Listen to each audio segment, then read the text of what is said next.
پختونخوا اور بلوچستان کو دہشت گردی سے نمٹنے کے لیے ہر ممکن مدد فراہم کریں گے۔ وزیر داخلہ کاؤنٹر ٹیررزم کمیٹی کا دوسرا اجلاس وفاقی وزیر داخلہ محسن نقوی کی صدارت میں ہوا، جس میں وزیر مملکت برائے داخلہ طلال چودھری، وفاقی سیکرٹری داخلہ D G FIA، D G passport national coordinator NACTA, chief commissioner Islamabad, coordinator national action plan اور سیکیورٹی اداروں کے نمائندوں نے شرکت کی۔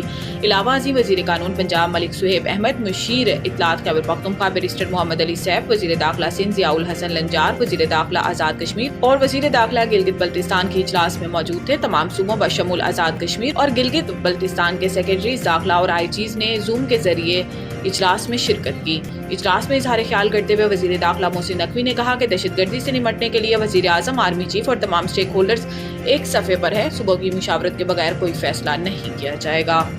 علی امین نے آبادی کے لیے NFC ایوارڈ میں حصہ نہ ملنے پر صدر مملکت کو خط لکھ دیا۔ پشاور وزیر اعلیٰ خیبر پختونخوا علی امین گنڈاپور نے آبادی کے لیے ملنے والا NFC ایوارڈ میں حصہ نہ ملنے پر صدر پاکستان کو خط لکھا ہے۔ علی امین گنڈاپور نے خط میں لکھا کہ 2018 میں سابقہ قبائلی اضلاع کو خیبر پختونخوا میں ضم کیا گیا۔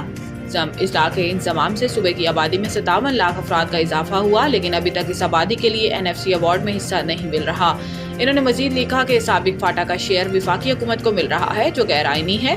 مالی وسائل کی تقسیم کے لیے 10واں NFC اجلاس جلد بلایا جائے۔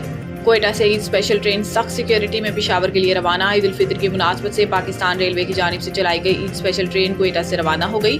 بلوچستان میں جعفر ایکسپریس پر دہشت گردوں کے حملے کے بعد کئی دن ٹرین سروس معطل رہنے کے بعد گزشتہ روز شروع ہوئی تھی، جبکہ آج عید اسپیشل ٹرین بھی سخت سیکیورٹی میں کوئٹہ سے پشاور کے لیے روانہ ہو گئی۔ ریلوے حکام کے مطابق 9 بوگیوں پر مشتمل عید اسپیشل ٹرین 400 مسافروں کو لے کر پشاور کے لیے روانہ ہوئی۔ ٹرین کی حفاظت کے لیے سیکیورٹی کے فل پروف انتظامات کیے گئے ہیں۔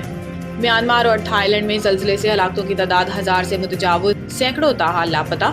غیر ملکی خبر ایجنسی کے مطابق سرکاری اعداد و شمار بتاتے ہیں کہ میانمار میں زلزلے سے 1002 افراد ہلاک اور 2400 افراد زخمی ہوئے۔ خبر ایجنسی کا بتانا ہے کہ ریسکیو ٹیمیں ملبے میں دبے افراد کو نکالنے میں مصروف ہیں، جبکہ امریکی ایجنسی نے زلزلے میں 10,000 سے زائد افراد کی ہلاکتوں کا خدشہ ظاہر کیا ہے۔ میڈیا رپورٹس کے مطابق میانمار کے دوسرے بڑے شہر منڈالے میں آنے والا زلزلہ اس قدر شدید تھا کہ اس کے جھٹکے 900 کلومیٹر دور تھائی لینڈ کے دارالحکومت بینکاک میں بھی محسوس کیے گئے، جہاں متعدد تعمیراتی اسٹرکچر اور عمارتیں منہدم ہو گئیں۔ اس کے علاوہ زلزلے کے جھٹکے بھارتی ریاستوں میگھالیہ اور منی پور، بنگلہ دیش کے دارالحکومت ڈھاکہ اور چین میں بھی محسوس کیے گئے۔